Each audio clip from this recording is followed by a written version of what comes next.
climate affects everybody on this planet. But the important thing is to know, as an individual, you have a part to play in this as well, to mitigate those negative impacts for the change. Welcome to the Optimized Workplace. Today's episode is focused on the built environment and the importance of best practices in green buildings that maximize operational efficiency, clean energy, and energy equity for all. We'll also talk about how today's workforce is being reshaped to accelerate these measures. So with that, I'm so delighted and excited to welcome Crystal McDonald to this episode of the Optimized Workplace. Crystal is the Director of Account Management and Workforce Development here at the DC Sustainable Energy Utility. Crystal has over 20 years of experience in the energy and utility sector, where she supports strategies and programs that develop sustainable communities, install clean energy technologies, and reduce greenhouse gas emissions. Crystal has quite a portfolio and background, and I'm so excited to have her, to welcome her and to allow her to share a little bit more about her background. She's been serving previously at the U.S. Department of Energy and the Office of Energy Efficiency and Renewable Energy. But not just that, she's also, not along with her accolades in education, she also completed the Partnership for Public Service Excellence in the Government Fellows Program. Woo! So that's quite a mouthful. I'm going to stop and I'm going to welcome Crystal to the show. So Crystal, welcome. Thank you, Fran. Thank you for having me. So tell our audience, please, a little bit more about your work at DCSEU and what you're most excited about. Sure. I think the best place to start is just to introduce the DC Sustainable Energy Utility, also known as the DCSEU. We were created by Councilmember Mary Che in 2008 and began working in the district around 2011. And our mission is to fulfill DC's clean energy and climate goals through community-centered initiatives that foster equity and deliver lasting value to the people and businesses of the district. And we want to make clean energy and its benefits more affordable, more accessible, and more equitable. And that means ensuring district businesses, especially our certified business enterprises and our commercial buildings and our residents have opportunity to do that.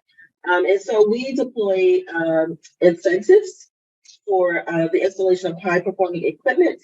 We also deliver best practices, and we foster peer exchange and a host of other programs that we execute on behalf of the District Office of Energy and Environment. And so since 2011, we've achieved a lot in terms of utility cost savings, energy cost savings, greenhouse gas emissions reductions. But one of our other goals is to develop more green jobs, which leads us to the workforce development conversation that you mentioned. Fantastic. You know, on our audience, we have kind of a wide array of listeners, right? So Everybody's work traditionally has been in the well-being and health space. So we, welcome our HR managers and leaders, but we also welcome those who are responsible for budgets, whether they're directors of finance or COOs. But in addition to that, I think our audience has widened, and now we're also welcoming decision makers who are actually business leaders and running their own businesses. So with that, what would you say if you're an individual sitting in your organization and you do have some measure of decision-making power when it comes to not only budget, but also workforce and employees? What would you say is the biggest opportunity that those leaders have within an organization when it comes to clean energy? So when it comes to clean energy, we all sit in what we call the built environment. We're all in a building. And so the district has very aggressive, progressive, we're a leader in the country in the green building space with the policies and action items they put forward in the climate action plan. And so we're right in the middle of this execution of the district's climate action plan. And so there are opportunities, enabling opportunities based on these policies. There's a ton of work that needs to be done. For example, we're right at the beginning of the building energy performance standards. All of our buildings in the district get like an energy score, right? An Energy Star score. If you are operating below that Energy Star score, the district has a plan in place to help you come up to the standard or above the standard of where your building should be operating. And all of us who sit and work in a building should be concerned about that because there are certain this criteria and standard that we have to meet. And so to help our buildings come into compliance, there is the Building Energy Performance Standards, which is a district policy. And right now we've identified about 900 buildings that must make energy efficiency improvements in the next 4 years. And that's to bring those buildings into compliance with the standards. And so that's a huge opportunity for the district contractors and residents to get involved in this green economy that's needed to push these policies forward. And so with that said, all of these business opportunities, we have programs that address the individual. We have a workforce development externship program, and we refer to it as an externship because we work with individuals who are interested in green careers, or they may be underemployed or unemployed. And so we work with that individual for about 5 months, and we place them at a full site with our business community who are raising their hands and willing to mentor these individuals, introduce them to green careers, and willing to host them at their work site. The DCSEU will pay the salary, but we ask the interns to work with them with the intent of hiring at that process to help them build their capacity as well. So it's a win-win for the district, for the employer or mentor, as well as the individual. So that's one program that we operate. The other program we operate is to build contractor capacity for those HVAC, mechanical and plumbing contractors who may have never had a job opportunity in the green space. We offer a training program. It's called the Train Green Sustainable Energy Infrastructure and Capacity Building Program. So, boy, that's a mouthful. It's a mouthful. We have a lot of acronyms, of course, the alphabet soup. But we the short name for it is Train Green, which is directed towards our contractors to help them build capacity in this the green space. And so we have pathways in energy efficiency, sustainability, and health, building operations and maintenance, heating, ventilation, and air conditioning, renewables, and solar as well. So we're talking about healthy buildings as well as efficient buildings. And all of that needs to take place to move these policies forward. That's fantastic. There's a lot to unpack there with what you shared with us. One of the things that really stood out to me with what you just mentioned is that there's pathways, right, to excellence when it comes to healthy buildings and green buildings. So for those listeners who are looking for a pathway, let's say that everything the District of Columbia has done is really to me, it's really a test case and a best practice around what clean cities really should look like and what they should be looking in terms of that footprint and moving it forward. But let's say you're in a place where that's not even, that you're not even on that leadership team. Your city is not doing anything in particular. Let's start from that. I'd say the enterprise level, like the wide ecosystem, and narrow it down.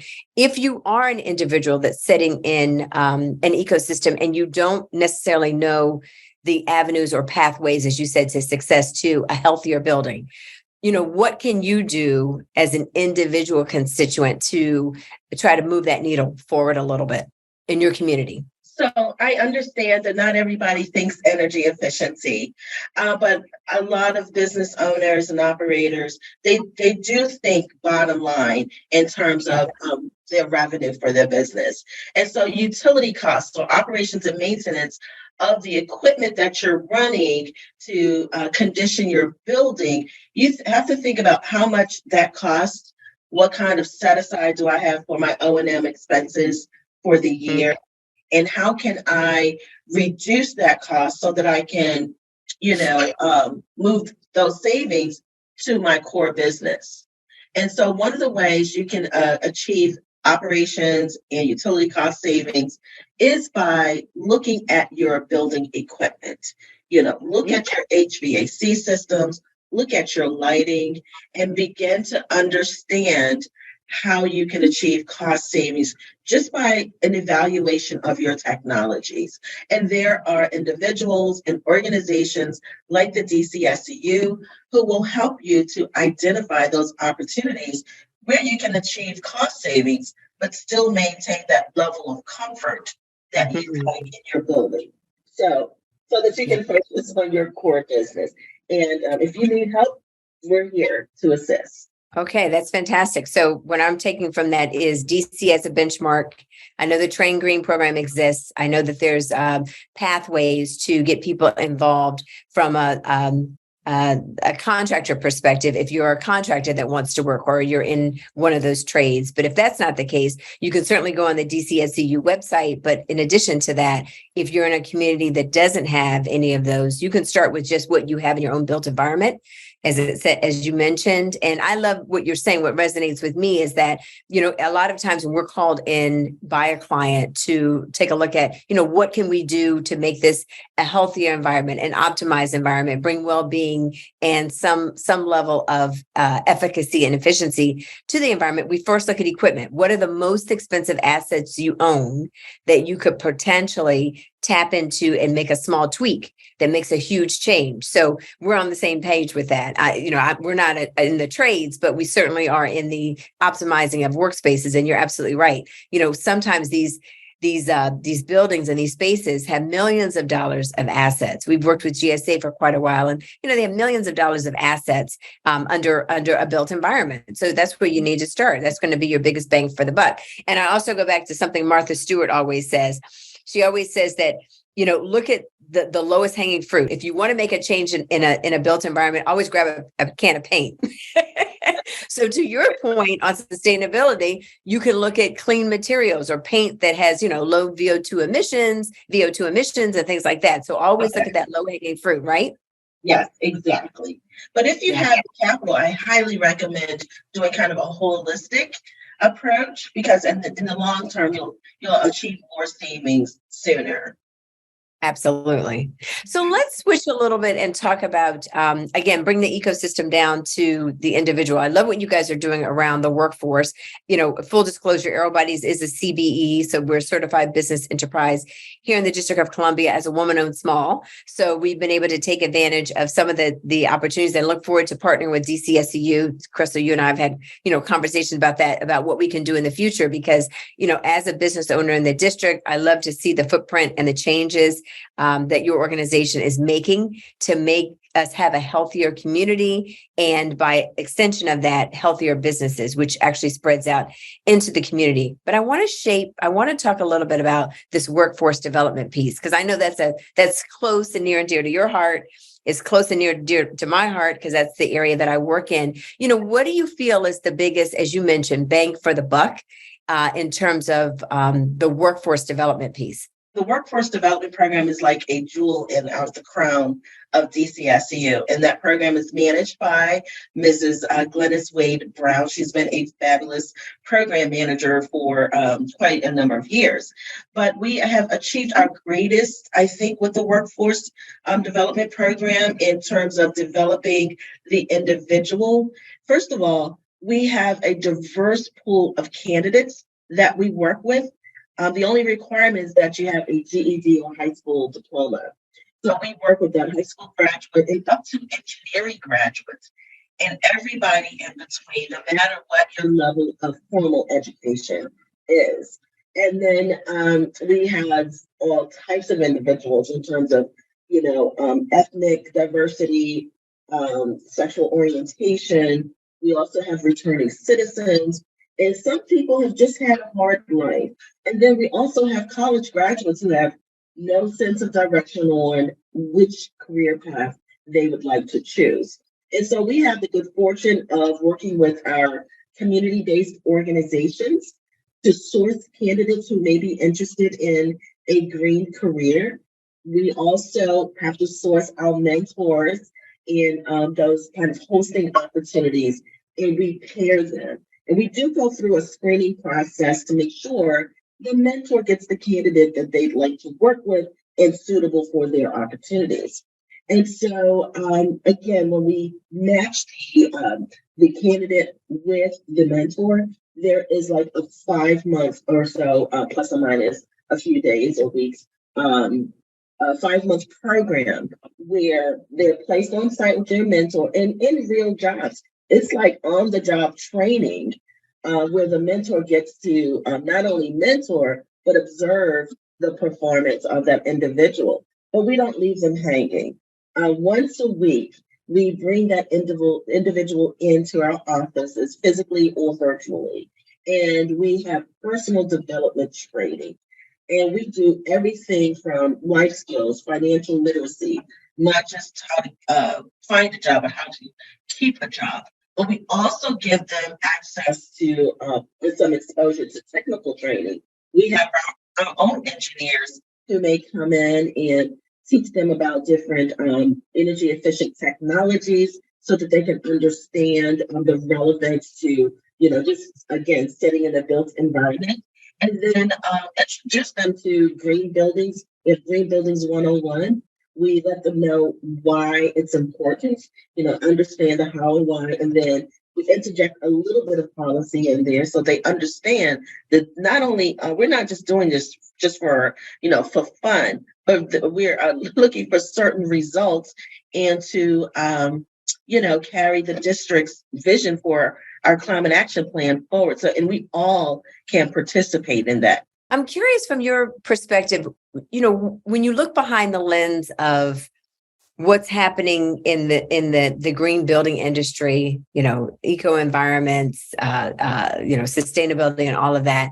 And you look at, where our workforces are today, right? And, so much of training has been on STEM. From your perspective and as an industry leader in this industry, why do you feel as if, the importance of training our workforces today to really have a meaningful part in this industry, particularly those who are in underserved communities or communities that may not have been traditionally involved in green building? Why do you think that's so important right now? I think it's important that everybody knows that they can be a participant in this green economy. This space is multidisciplinary.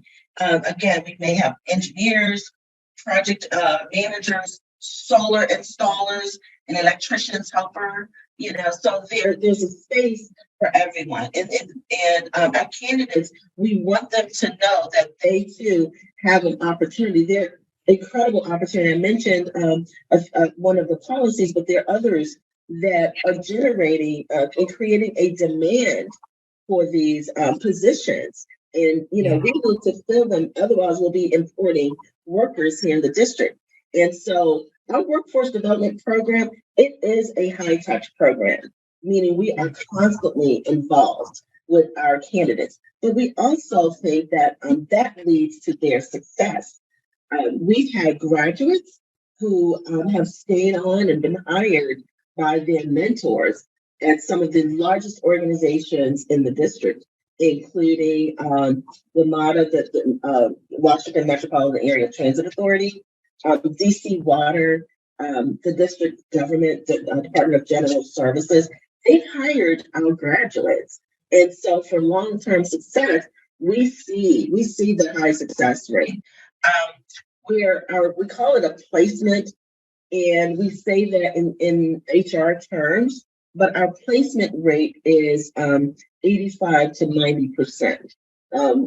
For years, it was running at 85%, but that has increased to 90% in terms of the successful program completion and then hiring by that particular mentor. We haven't been able to find a program across the country that's exactly like ours and that offers the level of support that the DCSEU operates. And so, but I've asked our partnering staffing organizations to help us find a similar program because we're always looking to scale up, right, and grow and do better. But for right now, I think we're pretty successful, and we've been recognized nationally for our workforce development program. But more importantly, we've invested in the individual, and our individual participants are experiencing long-term success. Yeah. I think what's really interesting about what you're speaking about is that, you're helping people understand the alignment of not just their own personal interest when it comes to green buildings, healthy buildings, the built environment, but also existentially how that can really, filter out into the environment, and helping businesses understand those test cases, helping communities understand those test cases, and really being a part of that conversation as it moves forward. I was reading a really interesting article in Financial Times last night on the metaverse, right? And it was talking about it hasn't really hit that part of cadence where things really take off and people really start to embrace it. And I remember this industry being the same way in maybe 2010, where people were like, the green thing, that's about tree huggers, right? That's about, disposing your trash in the right receptacle. I don't get that. I'm that's a whole nother conversation, right? We don't need to go down that hill because we're not there yet. But, you see, small inroads everywhere you go. You see when you're in Whole Foods, there's different receptacles for whether it's compost or just regular paper or whatever. So people are little by little beginning to understand those pieces. Once you understand those pieces and you start to adopt them in your personal life, then you start to look for opportunities, right? Job opportunities, business opportunities to be involved in that. So I think, the strategy that the district is taking is a very, very powerful one, because now that people have been exposed to all these different things, they recognize there's trades there, and that gets you even more involved in the community and the sustainability of this work effort. Because if we're not all involved in it, it's not going to go anywhere. People don't, if they don't embrace it, as you know, if you're not willing to embrace healthy lifestyles and healthier buildings and cleaner communities, then we're not going to go anywhere. One of the things I really love that, we see around the district now is the additional bike lanes. I'll be honest, as a driver, it's kind of driven me crazy to see all these, extra flags. If you ever visit the District of Columbia and you don't live here, for those of our audience that may not, be familiar with the District of Columbia, the mayor has made a special effort to have these bike lanes everywhere. And at first, as a resident and as a driver, I thought to myself, oh my goodness, this is such a hassle. Like, you can't turn right on red. You got to be careful. You can't, there's not 2 lanes here. It's slowing down traffic. But what has really helped me appreciate this is like, no, this is part of efficiency. This is cleaner energy, because the less cars, you're going to get frustrated. So you're going to look for public transportation, or you can take your bike to work, Fran. It's only 2 miles down the road. So I think, to your point, Crystal, little by little, as people see different inflection points that impact their own personal lives, then they're going to say, well, I might want to get involved in that. Just like tech, took off 20 years ago. Do you agree with that? I totally agree with that. It becomes, for those of us who work in this space and understand how we need to mitigate the negative impact that we're making on climate, and understanding the district's climate action plan, there's a space for everybody in the district to participate. Buildings is one of our leading energy consumers. Transportation is next. So reducing the use of fossil fuel is very important. And some people walk, there are all kinds of things we've done in the city to help, to make pedestrians safer and cyclists safer, but it's all a part of our climate action plan. And then for those individuals that we work with, their exposure through the DCSEU Workforce Development Program, first of all, we are paying a livable wage. And so they're able to build sustainable careers for themselves and their families. And then they're learning about the green space, the green economy, and they're taking those messages back to their communities, kind of like spreading the word, right? Yeah. And that brings in more participants into this space. And so it's exciting. I'm excited about it. And it's like, once you catch that bug and you begin to noticing things, you will walk in a grocery store and start looking at the ceiling to see what kind of lights they have installed. Yep. LED lights installed. Or you'll look at a refrigerated door if we go into a 7-Eleven to see if they have controls in the refrigerator doors, to maintain those conditions and so on. So you begin to become more aware You do. everywhere you go. Absolutely. Yeah. I was in a building in New York not too long ago, and it was a touchless building. So you didn't have to touch anything to enter the building. You didn't have to touch anything to go from one area to the next. You didn't have to touch anything to go into the bathrooms. And it was like, wow. And I thought to myself, would I have been aware pre-COVID of this and the importance of this? No. But now, as you said, we've gone through this pandemic. Our lives have changed. People are now getting more involved in sustainability, so it makes an impact, and you look for it. And it's incredibly, I think, powerful. It's very shifting to your own personal consciousness to be able to see these things and to be impacted by them. So, as we kind of bring our conversation up to a close, I'm curious, what has excited you the most in 2022? What's been the highlight of your year? For me, it's just the exposure and the opportunities at DCSEU we've had. We've been getting back out in the community. Like the mayor said about a year ago, DC is open. And so we've been able to get back out into the community and connect with our constituents. We're showing up at the events at the DC Public Library. The Public Service Commission held a weatherization event recently. So we've shown up there, we've shown up with the Department of DSLBG, the Department of Small and Local Business Development, those events. And we show up at open streets where our residents can learn about energy efficiency and reap the benefits of efficiency. So we've been able to get back out into our community where we're doing more meetings with our commercial customers, as well as connecting with our residential customers. And along with that, we're creating more opportunities for access on behalf of our externs as well. Fantastic. Do you have any passion projects that you're looking forward to as a team in 2023, or that you're working on yourself in this area? Well, yeah, we're trying to stimulate, thank you for asking that question. We're trying to stimulate more movement and more awareness in our commercial sector, so that they can comply with the new standards, because the compliance and the regulations will hit them first, and then we'll set down the threshold. So just building awareness, creating new products and services that we can to help them along the way. So we're trying to do our best to help every energy consumer here in the district, and we're not trying to leave anybody behind. I love that. No one left behind. Any closing words that you'd like to leave with?